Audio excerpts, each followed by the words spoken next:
हरे राम हरे राम राम राम हरे हरे हरे राम राम राम हरे हरे हरे कृष्ण कृष्ण कृष्ण हरे हरे हरे राम राम राम हरे हरे हरे कृष्ण कृष्ण कृष्ण हरे हरे हरे राम राम राम हरे हरे हरे कृष्ण कृष्ण कृष्ण हरे हरे। समस्त श्रद्धेय सूर्यजनों को सादर नमो नारायणाय। जय श्री कृष्ण। आज क्या सुंदर सुसंयोग है। एक तरफ तीर्थराज प्रयाग में महाकुंभ चल रहा है और आज जो है तीर्थराज प्रयाग में अवतरण लेने वाले ऐसे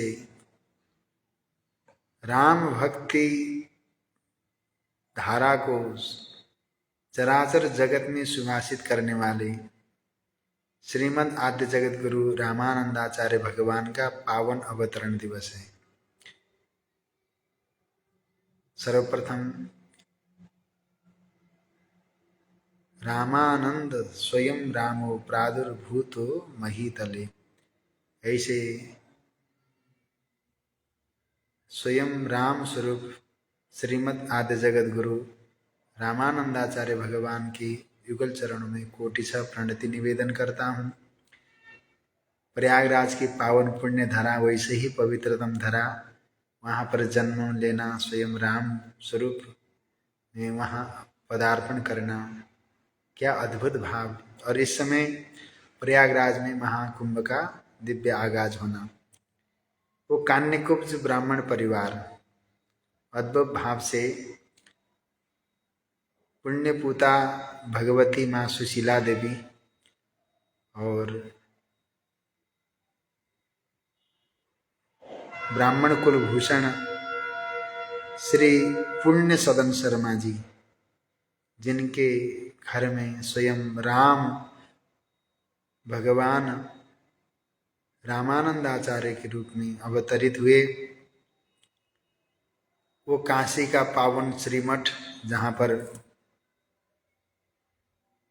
रामानंदाचार्य भगवान ने पावन पवित्रतम भाव से विद्या का अध्ययन किया, उस परम पवित्र भाव में भक्ति की जो परम पवित्र धारा है, उसमें बड़े दिव्य भाव से, जो कुछ दिव्य भाव से किया, ये बड़ा सुंदर आनंदमय पल है। मैं इस परम पवित्र परंपरा को हृदय से वंदन करता हूँ। वास्तव में सनातन वैदिक परंपरा की एक अपनी सुंदरता है। देखिए, हम हैं विशुद्ध संन्यास्त परंपरा के, परंतु श्रीमद् आद्य जगत गुरु रामानुजाचार्य भगवान हों या श्रीमद् आद्य जगत गुरु श्रीमद् रामानंदाचार्य भगवान हों, निम्बारकाचार्य भगवान, मध्वाचार्य जी, वल्लभाचार्य जी भगवान, सभी के युगल चरणों में कोटि कोटि प्रणति। क्यों? यह आचार्य ने, इन सभी आचार्यों ने हम सबको एक ऐसी दिशा दी है जिसके द्वारा से सनातन वैदिक परंपरा की पुष्टता पोषित होती है, संपोषित होती है। मैं थोड़ी सी बात और करूं। आज पूर्व संध्या है। रामलला दिव्य भाव में 1 वर्ष पहले श्री अयोध्या जी के पावन पवित्र उस अवध धाम में अपने निज महल में विराजमान हुए। ये हम सनातन वैदिक परंपरा के समस्त अनुयायियों के लिए, राम भक्तों के लिए कितना सुंदर आगाज है। आज तीर्थराज प्रयाग जहाँ रामानंदाचार्य भगवान का पावन अवतरण हुआ, वहाँ महाकुंभ चल रहा है। और अयोध्या में परम पवित्र भाव में रामलला जी को विराजमान हुए आज 1 वर्ष पूर्ण होने को है, और उसके पूर्व संध्या पर हम हैं। और आज उस राम भक्ति रसधारा को सुभाषित करने वाले श्रीमद् आद्य जगत गुरु रामानंदाचार्य भगवान की पावन अवतरण दिवस है। कितना सुसंयोग भाव यहाँ बना हुआ है। हम सब बड़े सौभाग्यशाली हैं। ये भारतीय संस्कृति की यही तो सुंदरता है। और इसी सुंदरता में हम अपने दिव्य भाव को जरा पवित्रतम भाव से देखें। राम को विराजमान करने के बाद राम भक्ति के परम पवित्र धार से जाएं और तीर्थराज प्रयाग की ज्ञान भक्ति वैराग्य की त्रिवेणी में अपने इस परम पवित्र जीवन को प्रवाहित करें तो महाकुंभ का आनंद एक तरफ आएगा। महापुरुष की पावन अवतरण दिवस का आह्लाद एक अलग प्रकार का रहेगा। और स्वयं अयोध्या जी की तरफ दृष्टिपात करें तो ये अलग प्रकार का आनंद रहेगा। राम बनकर ही राम की साधना करनी चाहिए महाराज। राम बनकर ही राम की उपासना करनी चाहिए। राम बनकर ही राम का ध्यान करना चाहिए। राम के जीवन का त्याग, राम के जीवन की तपस्या, राम के जीवन की संयमता, राम के जीवन का धैर्य, राम के जीवन की विनम्रता, राम के जीवन का आज्ञा पालन, या कहें कि मर्यादाओं के जो परम पुरुषोत्तम हैं, ऐसे राम बनकर ही राम के नाम का स्मरण, राम के नाम का संकीर्तन, राम के नाम का जप करना चाहिए। जीव में जब तक इस कलिकाल में यदि हम अंतर मन से किसी पुण्यात्मा का चिंतन करते हैं तो उनके कर्मों को आगे लाते हैं महाराज। राम बनकर ही राम की भक्ति करनी चाहिए। और रामानंदाचार्य भगवान ने भक्ति रस धारा के दिव्य भाव में इतना सुंदर भाव रखा है। वाणी में स्पष्ट रूप से राम के परम पवित्र नाम को स्थापित करते हैं तो चित्त में राम का ही स्वरूप होना चाहिए। राम के जीवन के मर्यादा को देखें। अपने एक भाई के लिए सारी अयोध्या ही त्याग कर वन की ओर चले गए। आज कितने ऐसे भाई हैं जो राम की उपासना तो करते हैं परंतु जमीन का एक टुकड़े के लिए भाई भाई में काट मार की तैयारी हो जाती है। चिंतनीय विषय है। हम राम के उपासक कैसे बन सकते हैं महाराज। एक भाई एक पिता की आज्ञा के लिए अपने सारे सुख सुविधाओं को तिलांजलि दे दिए और हम कहते कि पिता ने जिंदगी भर सब कुछ लगा दिया, प्रगति उन्नति समृद्धि को देखने के लिए बहुत सारा काम किया, और उसी पिता को हम कहते कि इसने मेरे जीवन में क्या दिया, केवल मेरे को प्रगति के लिए उन्नति के लिए आगे बढ़ाया, तो मुझे प्रेम नहीं दिया। अरे तुम किस वस्तु को मांग रहे हो। पिता ने अपने जीवन में अपने जीवन को तुम्हें समर्पित किया, अपने जीवन में प्राप्त किए हुए सब वस्तु तुम्हें समर्पित किया, माता ने सब कुछ समर्पित किया, और उसके बाद तुम उन माता पिता के त्याग को देखना है तो राम बनकर देखो कि पिता की आज्ञा की पालन के लिए तत्क्षण राजा बनते बनते वनवास को स्वीकार किया। राम बनने के लिए, राम की भक्त बनने के लिए राम बनकर ही राम को रिझाया जा सकता है। अन्य वस्तु से राम रिझने वाले नहीं। राम को अपना बनाना चाहते हो तो राम के जीवन के जो त्याग है, जो मर्यादा है, जो उपासना है, जो आज्ञा पालन है, जो विनम्रता है, जो धैर्य है, वो हमारे जीवन में आना चाहिए महाराज। विशुद्ध रूप से भगवान की भक्ति भगवान के जैसा बनकर ही लाया जा सकता है। बहुत सारी बातें हैं। तीर्थराज प्रयाग में जन्म लेने वाले श्रीमद् आद्य जगत गुरु रामानंदाचार्य भगवान के जीवन में रामानंद स्वयं राम प्रादुर्भूत महीतले राम बनकर आए। स्वयं राम ही रामानंद बनकर आए। क्यों? उनके जीवन में सब प्रकार के लक्षण राम जैसे थे। राम का भक्त हो, राम के जीवन के संपूर्ण गुण उसके भीतर न हो तो कैसा राम भक्त महाराज। भगवान शंकर के अंतर्मन की भक्ति, उपासना, वैराग्य, त्याग न हो तो कैसा शिव भक्त। कृष्ण के जीवन का योग न हो तो कैसा कृष्ण भक्त। कृष्ण के जीवन के परम पवित्र योग का धारण न करने वाला, कृष्ण के वचनों को स्वीकार न अंगीकार न करने वाला, कृष्ण की आज्ञा को पालन न करने वाला, राम की आज्ञा के विपरीत जाने वाला, शिव की आज्ञा के विपरीत जाने वाले कैसे ये उनके भक्त हो सकते हैं। कभी नहीं हो सकते। भगवान की भक्ति, भगवान का दिव्य भाव हमको उसी प्रकार से करना पड़ेगा। मैं आपको एक निवेदन करूं कि हम सब इस कलिकाल में जब तक अंतःकरण की शुद्धि नहीं होगी तब तक हम भगवान की भक्ति, उपासना आदि कर नहीं सकते। इसलिए बचना चाहिए। मैं आज कह रहा था मैं कि कभी कभी नेत्रों से भगवान के स्वरूप का दर्शन करने के लिए नेत्र मिले हैं। कभी कभी इतना भजन कीर्तन करने के बाद में भी तीर्थराज, प्रयाग आदि या अन्य कहीं कुछ थोड़ी सी कुछ दिखाई देता है, दोष दिखाई देता है, तो हम उस दोष को वर्णन करने लग जाते हैं। तो ऐसा लगता है कि बहुत बड़ा अपराध हमसे हो रहा हो। हम तो उन सब को दृष्टिपूतम निषिद्ध पादम वस्त्रपूतम पिबेत जलम, ये नेत्रों को भगवान सिय राममय सब जग जानी ईशावास्यमिदं सर्वम, ये सब भाव से नेत्रों को तो एकाकार चित्त से लगाना था। मैंने 2 बार अपराध किया है इन 2 दिनों में। तीर्थराज प्रयाग को देखते गए तो वहाँ से अपना भजन छूटा। भजन छूटने के बाद वहाँ होने वाले अनेक प्रकार के अनर्गल प्रलापों को देखते रहे तो मन में भजन छूटा तो विक्षिप्तता आई, घृणा आया। यही तो विकार है। फिर वाणी ने विकारों को वर्णन किया, पाप हुआ, ये गलत है, ये सही है। अरे भाई, अपना भजन करना था। भजन करने वाले व्यक्ति तीर्थराज प्रयाग तो गए नहीं शरीर से, अब मन को तीर्थराज प्रयाग में ले गए, वहाँ की पवित्रता को तो देखा नहीं। जहाँ जहाँ अनेक प्रकार के वो हो रहे हैं उसकी तरफ हमारा चित्त चला गया। इसका मतलब क्या हुआ कि हमने अपने पवित्रतम पुण्यतम समय को व्यर्थ में गंवाया। ये मैं अपने लिए कह रहा हूँ।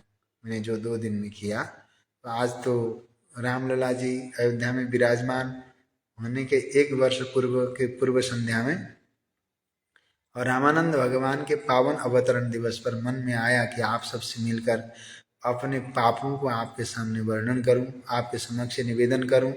वास्तव में मैं एक निवेदन आप सबसे करना चाहता हूं। भगवान की भक्ति, भगवान की उपासना, भगवान के नाम का जप अंतःकरण की शुद्धि के लिए कीजिएगा। जीव का जब अंतःकरण शुद्ध होगा तो उसके जीवन में सब प्रकार की शांति वहीं तत्क्षण आ जाएंगे। जब तक जीव के जीवन में अनेक प्रकार के विकारों का भरण पोषण है तब तक जीव किसी प्रकार से शांति को प्राप्त नहीं कर सकता।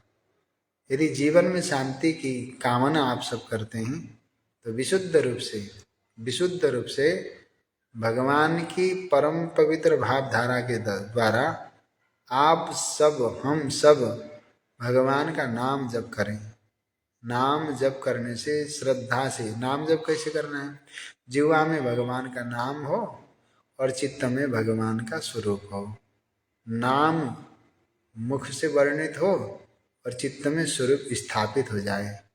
नेत्रों से सर्वत्र वही नारायण का दर्शन करते रहें। ये वही नारायण है, ये वही नारायण है, ये वही हरि है, ये वही शिव है, ये वही विष्णु है। कर्ण कुहरों से उन्हीं हरि विष्णु शिव के परम पवित्र पावन प्रसंगों का श्रवण हो और चित्त में सदैव वही स्वरूप स्थापित हो जाए। ये इस प्रकार से जीव के जीवन के संपूर्ण अंतःकरण के वृत्तियां एकदम से शुद्ध हो जाती हैं। अंतःकरण शुद्ध होगा तो जीव पवित्र हो जाता है। जब पवित्र हो जाता है तो उसको यहाँ के संसार में मिलने वाले कोई सुख दुख उसको किसी भी प्रकार से असर नहीं कर सकते। तो जीवन में आने वाले अनेक प्रकार की विपत्तियों को भी वो सहस्र स्वीकार कर लेता है। क्या नुकसान होगा? यहाँ कुछ होने वाला नहीं है। सत्य अंतर मन से कह रहा हूँ, यहाँ कुछ भी नुकसान होने वाला नहीं है। नुकसान तो समय का हो रहा है, ये जा रहा है समय, प्रत्येक क्षण जा रहा है।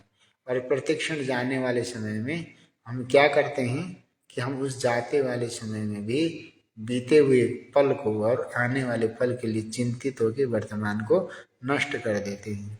ऐसा नहीं करना चाहिए। आप विशुद्ध रूप से देह धरे कर यह फल भाई, भजिय राम सब काम बिहाई। हमको राम का भजन करना चाहिए, जप करना चाहिए, उपासना करना चाहिए। हम सदैव नित्य निरंतर 24 घंटे किसी नाम के आश्रित रहना चाहिए। यहाँ संसार में क्या खोना क्या पाना है। मैं 2 महीने तक रक्तस्राव से ग्रसित था। उम्मीद नहीं थी कि मैं जीवित रह जाऊंगा। मैंने उम्मीद छोड़ दिया था। ठाकुर जी ने अपने आप व्यवस्था कर दिया, ठीक हो गया। अभी तो ये शरीर का ठीक होना तब सार्थक है जब हम भगवान के भजन करें। किसी के दोषों का दर्शन करके उसका वर्णन कर जाएं, कोई पुरुषार्थ नहीं है हमारा। अपने ही दोषों का वर्णन करते हुए भगवान से कहें कि प्रभु इन दोषों का दर्शन, दोषों का वर्णन हमसे न हो, हमको उन दोषों के दर्शन के लिए अपांग कर दो। दोषों के वर्णन के लिए हम अपांग होना चाहते हैं। हम सपांग तो इन नेत्रों से आपके दर्शन से, आपके चित्त के, आपके चरित्र के वर्णन से ही हम सपांग होना चाहते हैं, नहीं तो हम अपांग ही ठीक हैं। इन आँख होना तब सार्थक है जब इन नेत्रों से दर्शनीय वस्तु का ही दर्शन संभव हो सके। और नाना प्रकार के अन्य दृष्टि की तरफ भी नेत्र देखने लगे तो इससे भला तो अंधा होना ठीक है महाराज, सच में। और ये वाणी है तो भगवान के परम पवित्र नाम का अहरनिश कीर्तन हो जाए, क्या फर्क पड़ता है? कुछ नहीं फर्क पड़ता। संसार की तरफ देखेंगे तो दुखी दुख है, नहीं तो मुस्कुराना पड़ेगा। मुस्कुराने के लिए तो चित्त शुद्ध होनी पड़ेगी। कोई नौटंकी करके थोड़ा सा दांत दिखाने लगे तो वो तो संभव नहीं महाराज। तो भजन हो। रामानंदाचार्य भगवान की पावन पुनित इस जयंती की अनंत अशेष मंगलमय शुभकामनाएं आप सभी को। और अयोध्या में जो हमारे राम लला विराजमान हैं उसके 1 वर्ष पूर्ण होने पर भी आप सभी को अनंत अशेष मंगलमय शुभकामनाएं। अखंड हरिनाम संकीर्तन पदयात्रा अब 29 तारीख को यहाँ से धीरे धीरे पहले भेड़ाघाट में नर्मदा जयंती मनाएगा, फिर नर्मदा जयंती के बाद धीरे धीरे धीरे धीरे कछुए की गति से धीरे धीरे अब ये आगे की ओर प्रस्थान करेगा। हम कुछ दिन रुक गए, स्वास्थ्य प्रतिकूल था और उसके कारण थोड़ा रुकना पड़ा। फिर भी हमारी यात्रा सहज रूप में चलती रही। और इस यात्रा में मुझे किसी भी प्रकार का कोई क्या कहूँ, सच में भगवान इतने दयालु हैं, कृपालु हैं। उनकी हर क्षण हर पल मुझे बहुत अच्छा लगता है।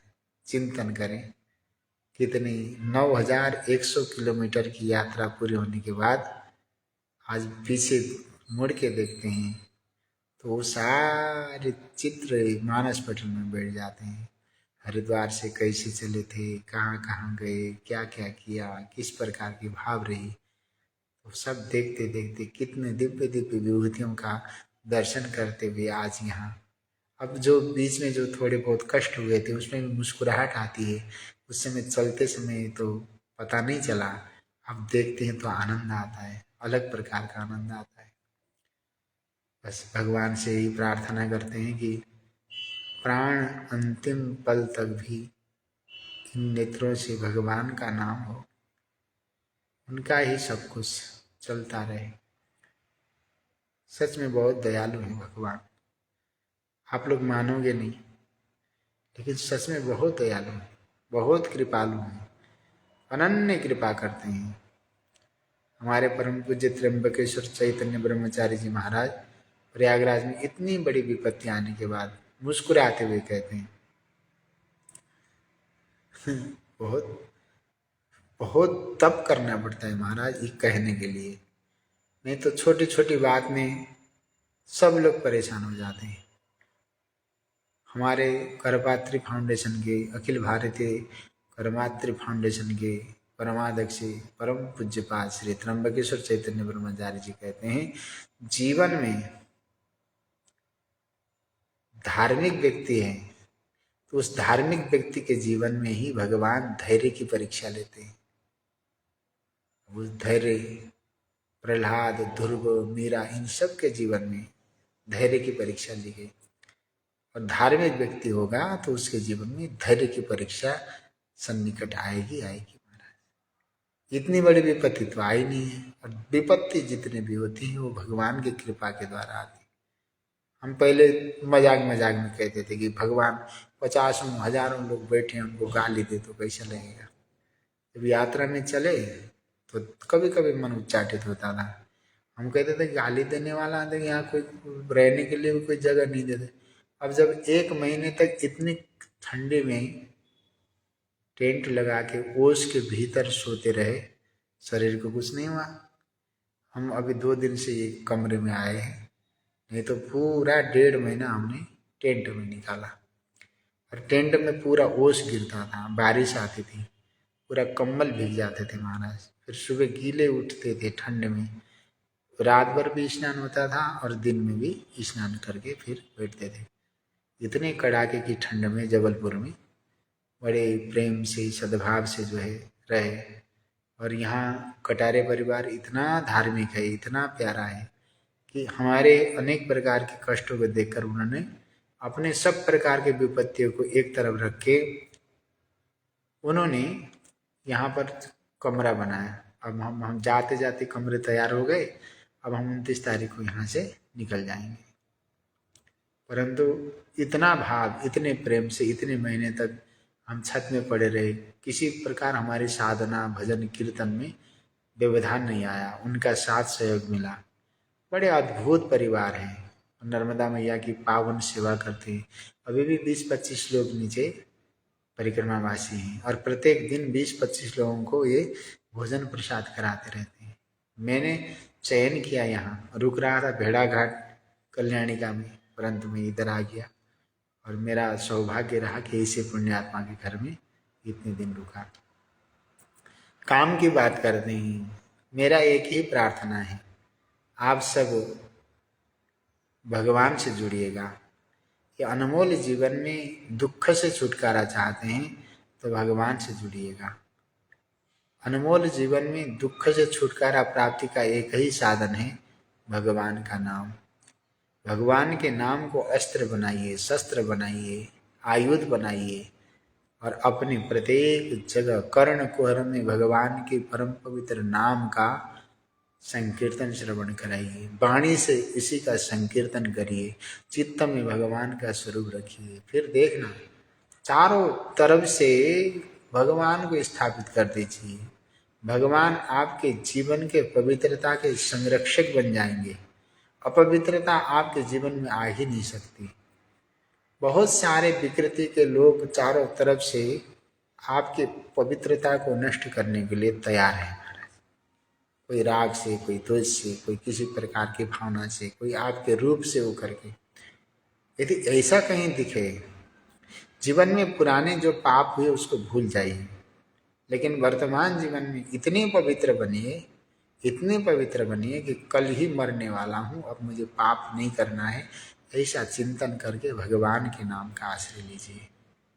बहुत आनंद आएगा। मैं इस संसार के किसी भी वस्तु में न फंसूं, बस भगवान का परम पवित्र नाम का आश्रय ले सकूं, ऐसी मेरे अंतर मन की अभिलाषा रहती है। महापुरुष आचार्यगण यही भाव देते हैं। तीर्थराज प्रयाग हो या कहीं भी किसी भी प्रकार की विकृति हो, जो कुछ भी दिखाई देती हो, वो हमको देख कर भी भगवान से अतिरिक्त अपने लक्ष्य से इधर उधर नहीं जाना है। लक्ष्य ब्रह्मणि विवेक चूड़ामणि। ये ब्रह्म के ओर लक्षित व्यक्ति इधर उधर कैसे भटकेगा महाराज?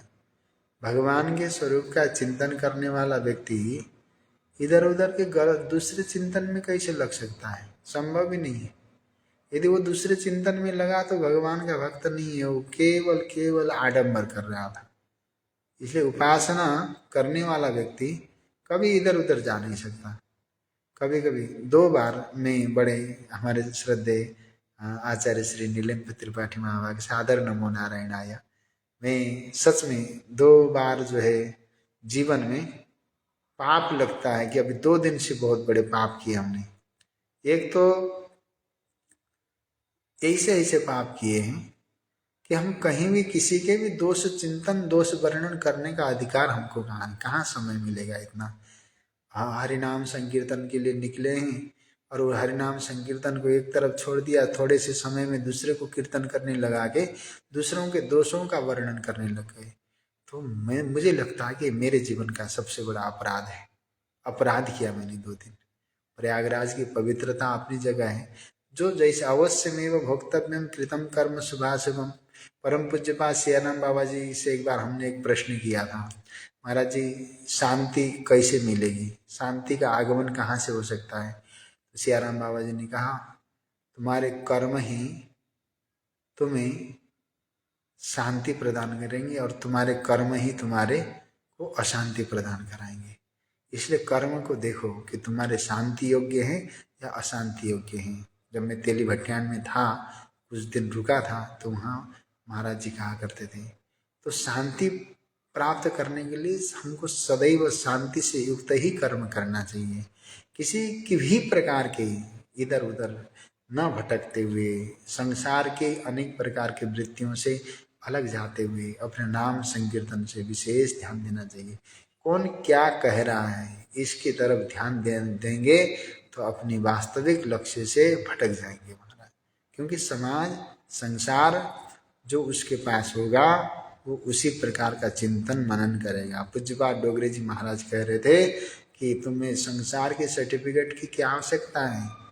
संसार का सर्टिफिकेट वहाँ चलता नहीं है महाराज। लोग जब तक जीवित है तब तक कहेंगे ये अच्छा है, खराब है, ये है, वो है, फलाना है।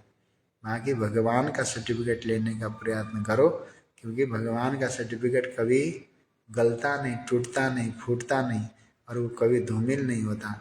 तो भगवान का सर्टिफिकेट यही है कि भगवान कह दें कि ये मेरा लाल बहुत सुंदर है, ये मेरा भक्त है।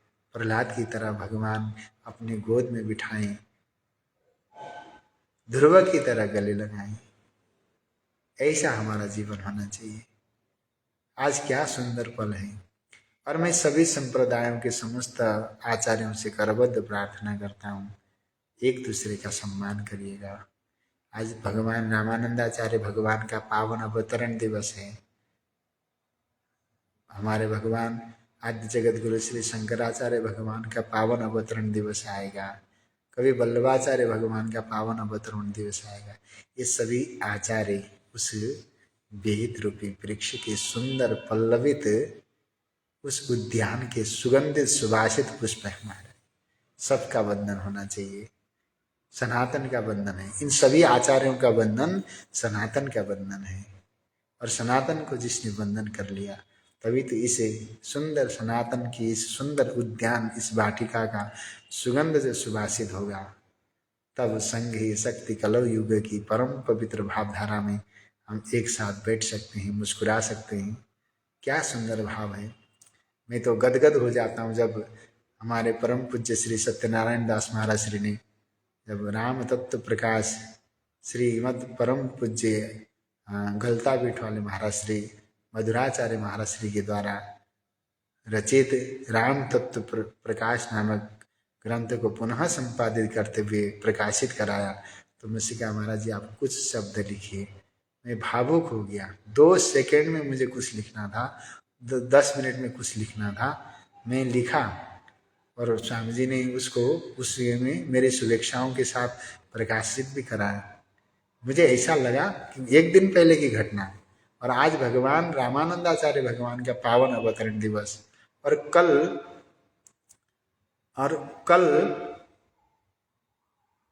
रामलला जी की पावन वार्षिकी, 1 वर्ष की पावन उत्सव प्राण प्रतिष्ठा का। देखिए क्या अद्भुत विलक्षण है।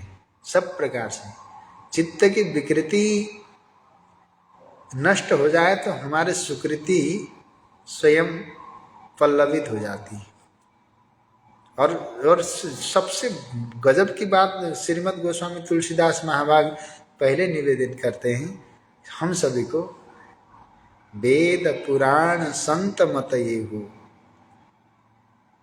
आहा, सकल सुकृत फल राम संयोग। कितना अद्भुत है। संपूर्ण पुण्यों का फल है कि हम भगवान से स्नेह करने लग जाएं, हमारे इतने पुण्य उदय हो जाए। क्या गजब की मतलब वो है, विश्लेषण है। आज प्रयाग धन्य है, प्रयागराज का पावन पवित्र तट धन्य है, जहाँ श्रीमद् रामानंदाचार्य भगवान का पावन पवित्रतम अवतरण हुआ। और उसके बाद बड़े दिव्य अद्भुत भाव से मैं कहूँ कि माँ सुशीला देवी की पावन गर्भ धन्य है, जहाँ रामानंदाचार्य भगवान का पावन प्रादुर्भाव हुआ। आचार्य प्रवर पुण्य सदन शर्मा जी का पावन वंश कुल पवित्र है, जहाँ भगवान आद्य जगत गुरु रामानंदाचार्य भगवान का पावन प्रादुर्भाव हुआ। ऐसे सनातन वैदिक परंपरा के दिव्य भाव में अवतरण होने वाले सभी ऋषि मुनि सभी वंदनीय हैं। वो कुल पवित्र है, वो जननी पवित्र है, वो धरा पवित्र है, सब कुछ पवित्र है। प्रयाग की पावन पुण्य धरा वैसे ही पवित्रतम है, जहाँ हंसा अवतार हुआ, जहाँ याज्ञवल्क्य। और प्रयाग के विषय में महाराज क्या बताएं, कभी कभी तो भाव आता है। हमने अभी एक लेख लिखा है उसमें, रामचरितमानस के परम पवित्र भाव से राम जी ने इतना दिव्य वर्णन किया है प्रयागराज के विषय में। ऐसे प्रयाग में स्वयं रामानंदाचार्य भगवान का प्रादुर्भाव होना बहुत अद्भुत है, अद्भुत है। आप सब आशीर्वाद दीजिएगा कि प्रयाग हमारे जीवन में ज्ञान भक्ति वैराग्य की प्रयाग यहाँ प्रवाहित होती रहे। महाराज, हम दोषों का दर्शन न करें, किसी के दोषों का वर्णन न करें। कोई हमारे करे तो करते रहें, क्या कर लेंगे, सब कुछ करें महाराज, गालियां दें, तिरस्कार करें, सब कुछ करें, परंतु हम किसी का कुछ न करें, हमें न करना पड़े किसी का कुछ। चेतन जोशी जी, मैंने आपको कल जन्म दिवस के पावन पुनीत अवसर पर शुभेच्छाएं निवेदन किया था, और आपको पुनः जन्म दिवस के अनंत अशेष मंगल में शुभकामनाएं। हाँ, आप सबके दिव्य सद्भाव, भगवान की महती कृपा, माँ नर्मदा जी की महती कृपा से मैं सुस्त हो गया हूँ। 29 तारीख को मैं यहाँ से प्रस्थान करूँगा। अब धीरे धीरे मेरे को आगे ओंकारेश्वर में चतुर्मास की तैयारी के लिए जाना है, तो मैं थोड़ा सा पहले चलूँगा। इस बार हमारे इस अखंड हरिनाम संकीर्तन पदयात्रा में मैं आप सबसे निवेदन करूं कि इस मेरे जगन्नाथपुरी के बाद मुझे सब प्रकार से बहुत बड़ी बड़ी विपत्तियां आई। आर्थिक रूप से तो मैं अभी तक उबर नहीं पाया हूँ, परंतु भगवान की कृपा से ये अर्थ मेरे इस यात्रा के बाधक नहीं बन सकता, क्योंकि मैं किसी भी प्रकार से यात्रा को तो पूर्ण करूँगा। परंतु इस अर्थ की विपत्ति ने मुझे ऐसी शिक्षा दी महाराज, ऐसी शिक्षा दी कि जो मेरे साथ थे वो सब चले गए, सभी प्रकार से। जब व्यक्ति सर्वे गुणा कांचनमाश्रयन्ति, सभी चले गए। अब मैं बीमार हो गया, मेरे पास दवा करने के लिए 1 रुपया भी नहीं था। उस समय जब मैं बीमार था, मैंने किसी को कुछ नहीं बोला कि मैं बीमार हूँ। लोग बोलते थे महाराज जी आप दवा कर लीजिए, ठीक, मेरे पास कुछ नहीं। परंतु ये ऐसा संयोग बना, जबलपुर आया, चेतन जी हैं और यहाँ के हमारे कलेक्टर साहब हैं, सभी चेतन जी के माध्यम से कलेक्टर साहब, अन्य हमारे परम श्रद्धेय ओम प्रकाश श्रीवास्तव जी, सभी के द्वारा जब मुझे दवा हुई, सब प्रकार का दिव्य भाव मुझे मिला। और तो ये अलग प्रकार का, परंतु हमने कभी वर्णन नहीं किया कि हमको इस चीज़ की आवश्यकता है, ये है वो है। परंतु भगवान इतने दयालु हैं कि हमने जीवन से अपना सोच लिया था कि अब तो शायद जीवित नहीं रहेंगे, परंतु भगवान ने तुरंत स्थापित कर दिया। अब मैं चलने के लायक हो गया। इसलिए अर्थ बहुत बड़ी चीज़ नहीं है। तकलीफ तो आती है अर्थ की प्रत्येक पल, परंतु हम किसी से क्यों कहें कि हमको चाहिए, क्यों? किसी ने हमसे कर्ज थोड़ी ले रखा है कि भाई देना ही है या करना ही है। जिसके मन में आती है वो करते ही है, और जिसके मन में नहीं आती है उनको बोलकर अपनी इस परम पवित्र भक्ति में क्यों बाधक बने। इसलिए हम जो भी चल रहा है बड़े आनंदमय भाव से भगवान की कृपा से चलते हैं, बहुत आनंद आता है। तकलीफ तकलीफ जैसी नहीं लगती है एक प्रकार का। चेतन जी बिल्कुल स्वागत है आपका। आप तो बड़े दिव्य भाव से जब कभी भगवान ने चाहा नहीं, आपको आना ही है वहाँ। बड़े दिव्य भाव में हृदय से स्वागत करेंगे आपका। और जगदीश चांडक जी बड़े दिव्य भाव में बंगाल और उड़ीसा के बॉर्डर में, आपको पुनः नमन। आपके वहाँ हम रुके थे जब गुवाहाटी जब गए थे, तो जगदीश जी का बड़ा माहेश्वरी समाज का बहुत साथ रहा हमारी यात्रा में। और आप सबको बहुत हृदय से याद करते हैं। यात्रा अनवरत रूप में चल रही है। मैं कुछ बातें कर रहा था और मैं बताऊं कि जब यात्रा में अनेक प्रकार की जब विपत्तियां आती हैं, सभी साथ छोड़ के चले जाते हैं। जो बिल्कुल करीब आने वाले भी दूर चले जाते हैं। उनको ऐसा लगता है कि भाई अब यात्रा खंडित हो जाएगी, परंतु ये निर्मल चैतन्य है। निर्मल चैतन्य सामाजिक सामग्रियों का, इन व्यवहारिक सामग्रियों का अभाव तो निर्मल चैतन्य के जीवन में रह सकता है, परंतु जीवन में जब तक शक्ति और श्वास है तब तक इस यात्रा को समर्पित होंगे। अपने प्राण जब तक हैं तब तक यात्रा चलेगी। और इसी का एक अंतर मन के भाव से कह सकता हूँ कि इसी का प्रतिफल है कि आज मैं पुनः इतनी बड़ी विपत्ति के बाद भी स्थापित हो गया हूँ। लोगों ने तो पूरा छोड़ के चले गए महाराज, कितना कहीं कहीं किसी भी प्रकार से थोड़ी सी भी। परंतु इस यात्रा में दो ऐसी विभूति थी जिन्होंने मेरा साथ अभी तक नहीं छोड़ा, ना आगे भी नहीं छोड़ेंगे। एक हमारा ब्रिज मोहन शर्मा भाई और दूसरा हमारे बबलू कुमार भाई। बबलू को मुझे इसलिए भी मैं याद करता हूँ कि इस यात्रा में लगभग बबलू ने सब कुछ न्यौछावर कर दिया। मैंने अभी तक बबलू को कुछ भी दे नहीं पाया हूँ, फिर भी वो उसको लोगों ने बहुत भड़काया। इतने भड़काए कि फिर भी उसने इस यात्रा के प्रति कभी छोड़ा नहीं। मैंने बहुत बार ब्रिज को मतलब यात्रा वैसे तो प्रेम करता हूँ, कभी कभी डांटा भी हूँ, कुछ बोला भी हूँ इस प्रकार से। फिर भी ब्रिज केवल हमारे वाहन नहीं चलाते, भोजन बनाते हैं, अनेक प्रकार का साथ देते हैं, लोगों से संपर्क करते हैं, ये सब प्रकार का सब काम ब्रिज करते हैं। तो वो एक प्रकार का ऐसा समर्पण जो है ब्रिज ने किया कि ये दो के रहने के कारण मैं आज अपने आप को सुरक्षित मानता हूँ। शाहजहाँपुर की पावन पुण्य धरा से दीक्षित जी, हरिसुमिरन दीक्षित जी, सुमित जी, अमित जी, इन सभी का पूरा रमसर गांव का जो साथ मुझे अब तक मिला है वो बहुत वंदनीय है।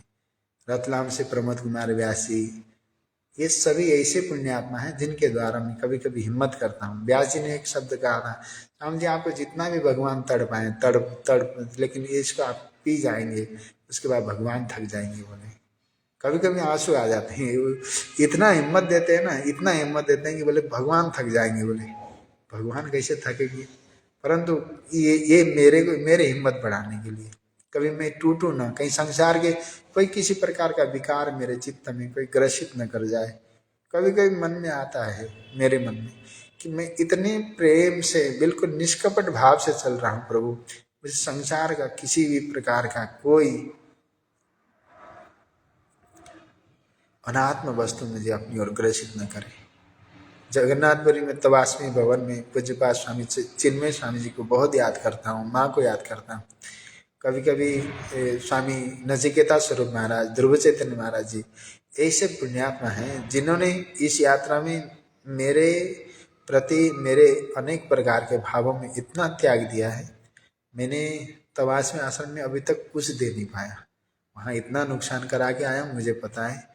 लेकिन स्वामी जी ने कभी भी ये नहीं कहा कि स्वामी जी आपको कुछ देना है। मैं कहता हूँ स्वामी जी कभी भी मेरे पास आए, मैं जरूर आप सबको देखूंगा करूंगा।